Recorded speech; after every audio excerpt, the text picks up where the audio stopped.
తెలంగాణ జాగృతి teachers federation అని మేము పోయిన 22 రోజుల కింద లాంచ్ చేయడం జరిగింది. మరి తెలంగాణ జాగృతి టీచర్స్ ఫెడరేషన్ ఆధ్వర్యంలో మన గురువులు కోరుకునేది ఏంటంటే కంప్లీట్గా సమూలంగా తెలంగాణ విద్యా వ్యవస్థ మారాలి, దానికి తగినన్ని నిధులు ప్రభుత్వం నుంచి రాబట్టుకోవాలి, దానికి కావాల్సినటువంటి మొత్తం సిస్టమ్ అంతా కూడా పరిపూర్ణంగా డిజైన్ చేయాలనేటటువంటి ముఖ్య ఉద్దేశంతో ప్రభుత్వాల మీద ఒత్తిడి పెంచి మరి అంశాలన్నీ సాధించుకోవాలనేటటువంటి ఒక సదుద్దేశంతో ఈరోజు ఒక రౌండ్ టేబుల్ కాన్ఫరెన్స్ పెట్టడం జరిగింది. దీనికి అనేక మంది ప్రైవేట్ విద్యా సంస్థలు నడిపే వ్యక్తులను, మేధావులను, ప్రభుత్వ పాఠశాలల్లో అపారమైనటువంటి అనుభవం ఉన్న సంఘాలను అందరినీ ఇన్వైట్ చేశాం. చాలామంది వారి విలువైన సూచనలు, సలహాలు మరి ఇవ్వడం జరిగింది. అల్టిమేట్గా నేను కోరేది ఒకటే, మనకు తెలంగాణ రాష్ట్రం వచ్చిన తర్వాత తొలి ముఖ్యమంత్రిగా ఉన్న గౌరవ పెద్దలు వారు ప్రభుత్వ పాఠశాల నుంచి వచ్చి అద్భుతమైన పరిపాలన అందించినటువంటి వ్యక్తి. ఇప్పుడు రెండవ ముఖ్యమంత్రి గారు కూడా వారు కూడా ప్రభుత్వ పాఠశాలలో చదువుకొని వచ్చినా అని గర్వంగా చెప్పుకుంటూ ఉంటారు. కానీ ఇవాళ మన పిల్లల్ని ప్రభుత్వ పాఠశాలలో వేయాలన్నా, ప్రైవేట్ పాఠశాలలో వేయాలన్నా అంటే మాత్రం 60% మంది తెలంగాణ వాళ్ళు ప్రైవేట్ పాఠశాలకే పంపిస్తూ ఉన్నారు. మరి ఈ పరిస్థితి ఎందుకు ఉంది, ఇది మారడం ఎట్లా అనే అంశం మీదనే చర్చ జరిగింది. మంచి విలువైన సూచనలు వచ్చినాయి. దాంట్లో ప్రధానంగా కరెక్ట్ బడ్జెట్ ఇవ్వడం, ఎట్లా అయితే 1వ తారీఖు జీతం ఇస్తున్నారో 1వ తారీఖు స్కూల్ మెయింటెనెన్స్కి డబ్బులు ఇవ్వాలి, మిడ్ డే మీల్స్ వాళ్ళకి డబ్బులు ఇవ్వాలి, అదేవిధంగా శానిటేషన్ వర్కర్స్కి డబ్బులు ఇవ్వాలి, వైఫై మీద బోధన జరుగుతూ ఉంది కాబట్టి వైఫై ఫెసిలిటీ ఇవ్వాలి. ఎట్లా అయితే ఒక కాళేశ్వరం కట్టుకోవడానికి 1,00,000 కోట్లు మనము దాదాపుగా 1,00,000 కోట్ల రూపాయలు ఎలా అయితే ఇచ్చుకున్నామో అట్లానే పట్టుబట్టి చాలా బలంగా ఒక 5 సంవత్సరాలు విద్యా వ్యవస్థ మీద more than 15 to 20% of the budget invest చేయాల్సినటువంటి అవసరం ఉంది. దానివల్ల పర్మనెంట్గా మన విద్యా వ్యవస్థను మార్చుకోగలుగుతామని మేము భావిస్తూ ఉన్నాం. Thank you. జై తెలంగాణ. నిన్న మీరైతే కామెంట్ చేస్తారు హరీష్ రావు మీద కావచ్చు, అదేవిధంగా ఎమ్మెల్సీ నవీన్ కుమార్ కామెంట్ చేస్తారు. నిన్న నవీన్ కుమార్ కూడా ఖండించారు, అవసరమైతే చట్టపరంగా మీ మీద కేసు కూడా వేస్తామని నవీన్ కుమార్ చెప్పారు. ఇప్పుడు నేనేమంటున్నా బ్రదర్ అంటే, నేను తెలంగాణ జాగృతి జనంబాట కార్యక్రమంలో ఉన్నటువంటి సందర్భంలో ప్రజలు ఇచ్చేటటువంటి అనేకమైనటువంటి ఇన్పుట్స్ని తీసుకొని నేను మాట్లాడుతూ ఉన్నా. నేనేం ఏసీ రూమ్లలో కూర్చొని మాట్లాడతలేను, నేనేమో ఇంటర్నెట్లో సోషల్ మీడియాలో మాట్లాడతలేను. నేను అక్కడ పోయినటువంటి సందర్భంలో ప్రజలు చెప్పింది లైవ్లో రికార్డింగ్ మీ అందరి దగ్గర కూడా ఉంది. నేను అప్పుడు కూడా ఏం చెప్పా, నేను ఎప్పుడైనా నిర్దిష్టమైన సమాచారం ఉంటేనే మాట్లాడతాను, కానీ నిన్న మాత్రం రైతులు చెప్పింది మాట్లాడుతున్నా, మరి నాకు తెలియదు, వాళ్ళు క్లారిఫికేషన్ ఇచ్చుకోవాలనుకున్నా అని చెప్పడం జరిగింది. సంతోషం, నవీన్ గారు క్లారిఫికేషన్ ఇచ్చారు.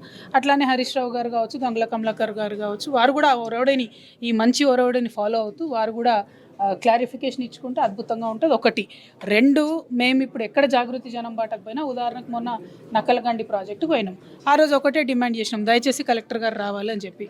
నిన్న కలెక్టర్ గారు వెళ్ళి విజిట్ చేసినారు. ఒక స్వాంతన లభించి టెంపరీగా ఒక సొల్యూషన్ అనేటటువంటిది ఒక సంస్థ చేస్తున్న కార్యక్రమాలతో లభిస్తున్నప్పుడు దాన్ని హర్షించాలి తప్ప దాంట్లో ఏదో రంధ్రాన్వేషణ చేస్తాం, దీంట్లో లోపాలే వెతుకుతామంటే మరిగా మేము లోపాలు వెతుకుతలేము. మేము ఫీడ్బ్యాక్ వచ్చినట్టు చెప్తున్నాం, దానికి పరిష్కారం వెతికేటటువంటి ప్రయత్నం చేస్తాం. నిన్న మెదక్లో మీ పైన కౌంటర్ చేశారు, మెదక్ సంబంధించినటువంటి బీఆర్ఎస్ పార్టీ నాయకులు. నేను చెయ్యను బై, కౌంటర్ చేస్తే మా వాళ్ళు కూడా చేస్తారు కదా, పెద్ద విషయం కాదు. నేను ఏమంటున్నా అంటే, ఒక సమస్య ఉంది, దాన్ని ప్రజల దృష్టికి తీసుకొచ్చినప్పుడు వాళ్ళకు బాధ్యత ఉంది, బాధ్యతాయుతమైనటువంటి ప్రజాప్రతినిధులు మేము అనుకుంటే ఎక్స్ప్లెనేషన్ ఇచ్చుకోవాలి. నా మీద అటాక్ చేస్తే ఏమొస్తుంది, ఏమీ రాదు. వాళ్ళు కరెక్ట్గా నేను చేసినటువంటి ఆరోపణలకు సమాధానం చెప్పుకుంటే ప్రజల్లో వాళ్ళ క్లారిటీ ఉంటుంది, లేకపోతే వాళ్ళకే కష్టమవుతుంది. నాకైతే ముఖ్యమంత్రి గారు కూడా పదే కొన్ని ఆరోపణలు చేస్తారు. ఎవరి మీద? ఉద్దేశించి ఒక ఆడపిల్లను పార్టీ నుంచి సస్పెండ్ చేశారు, మీరు మాట్లాడే అర్హత లేదు, మీకు అసలు బీఆర్ఎస్ పార్టీకి లేదంటున్నారు. దీనిపై మీ కామెంట్ అంటే, ఇప్పుడు ఏ పార్టీ కూడా ఆడవాళ్ళకి న్యాయం చేయదండి. ముఖ్యమంత్రి గారు పెద్ద ఈ అవకాశాన్ని వాడుకొని ఆయన రాజకీయం చేస్తున్నారు. కానీ కాంగ్రెస్ పార్టీలో వాళ్ళ మహిళా నేతలే ధర్నా చేశారు, గాంధీ భవన్లో కూర్చొని మాకు పదవులు ఇస్తలేరని. ముఖ్యమంత్రి గారు ఇప్పుడు ఇట్లాంటి మాటలు చెప్తే ఎట్లా? వాళ్ళ ప్రియాంక గాంధీ గారికి న్యాయం చేసుకోమనండి ముందు. ఇప్పుడు నా విషయం ఎందుకు, ఆయనకు ప్రియాంక గాంధీ గారికి న్యాయం చేయమనండి. రాహుల్ గాంధీ గారిని తీసి ప్రియాంక గాంధీ గారిని ప్రెసిడెంట్ పెట్టమని అడుగుతారా? రేవంత్ రెడ్డి గారు అడగలేరు కదా. వారు ఈ ఉప ఎన్నికల్లో మా బీఆర్ఎస్ పార్టీలో జరిగిన అంశాన్ని అవకాశంగా వారు వాడుకున్నారు. అన్ఫార్చునేట్లీ ఏంటంటే, ఆ ఆయుధం ముఖ్యమంత్రి గారి చేతికి ఇచ్చింది మా బీఆర్ఎస్ వాళ్ళే. సో నా తప్పేం లేదు, నేను ఓన్లీ ప్రేక్షక పాత్ర మాత్రమే వహిస్తున్నా. కర్మ హిట్స్ బ్యాక్ మీద పెద్ద చర్చ జరుగుతుంది. కాంగ్రెస్ పార్టీ కంటే మీరే హ్యాపీగా ఫీల్ అయినట్టున్నారు, బీఆర్ఎస్ ఓడిపోతే అనేది ఒక చర్చ.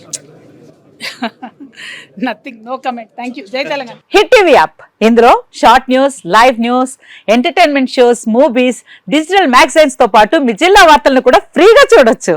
ఇంకెందుకు ఆలస్యం, వెంటనే హిట్ టీవీ యాప్ ని డౌన్లోడ్ చేసుకుని ఫ్రీగా ఎంటర్టైన్మెంట్ పొందండి. Hit TV app. Hit TV app. Please download Hit TV app. Hit TV యాప్ని ఫ్రీగా డౌన్లోడ్ చేసుకొని ఎంజాయ్ చేయండి. మీకు నచ్చిన ఎంటర్టైన్మెంట్ కోసం హిట్ టీవీ యాప్ ని ఫ్రీగా డౌన్లోడ్ చేసుకుని ఎంజాయ్ చేయండి. హిట్ టీవీ యాప్ని డౌన్లోడ్ చేసుకుని ఆస్వాదించండి, ఆశీర్వదించండి. ఇంతమంది సెలబ్రిటీలు హిట్ టీవీ యాప్ ని డౌన్లోడ్ చేసుకోండి అని చెప్తున్నారంటే ఎంత మంచి యాప్ ఆలోచించండి.